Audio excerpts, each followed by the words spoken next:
So now that I have discussed the unmitigated economic might of BRICS in my last video, let's talk about the infinite military power of the Collective Security Treaty Organization.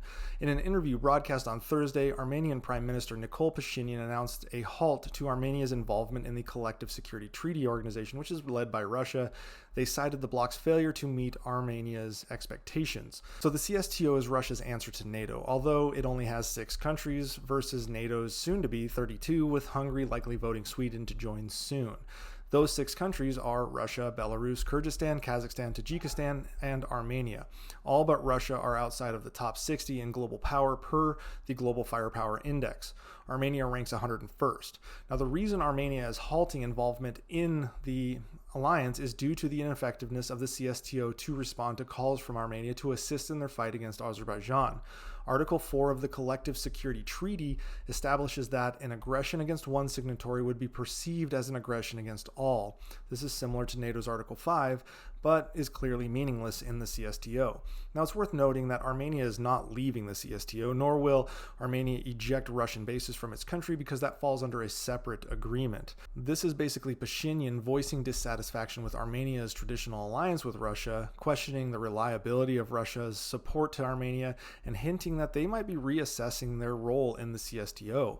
Last year, Pashinyan claimed Russia was unable to help Armenia because of its focus on the war in Ukraine. So obviously a vacuum is created here, and who will fill the void that is left by Russia? Well, last September, Armenia participated in exercises with the United States, mere months after Armenia refused to host military drills for the CSTO.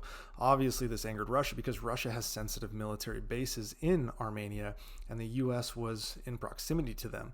Now, the U.S. has been working with Armenia to assist in developing military doctrine that does not rely on Russia and coax them to distance themselves from the Kremlin. Armenia seems to be happy to oblige, as they have also made arms deals with NATO member France, as well as India, which is slowly replacing Russia as a primary arms dealer.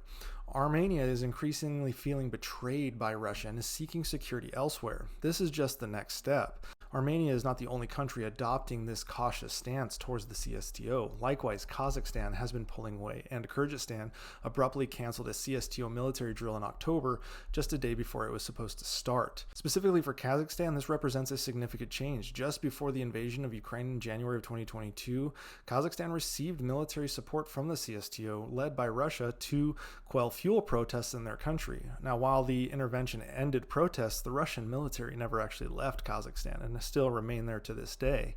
The Ukraine invasion, however, marked a turning point for many CSTO members because they have memories of Soviet control and invasion and oppression. Kazakhstan announced it wouldn't recognize the Russian-backed self-declared Donetsk and Luhansk People's Republics and oppose Russian territorial ambitions in Ukraine, even sending humanitarian aid to Kyiv.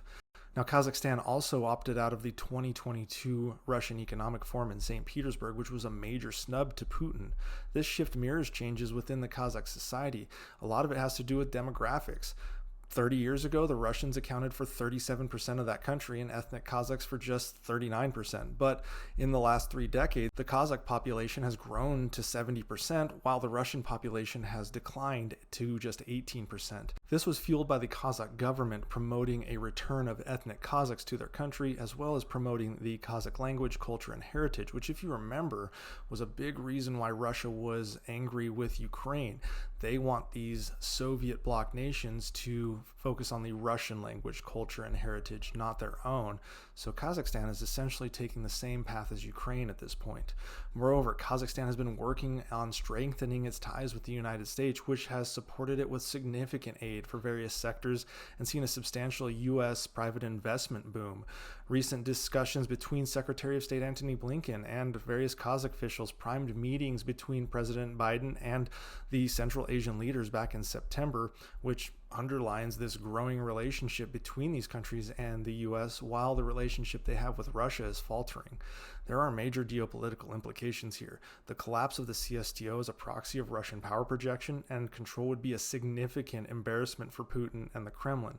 So we'll have to keep an eye out on how these countries continue to react to Russian snubbing, and if Russia is going to take a more hardline, angry, kinetic stance against them in the near future.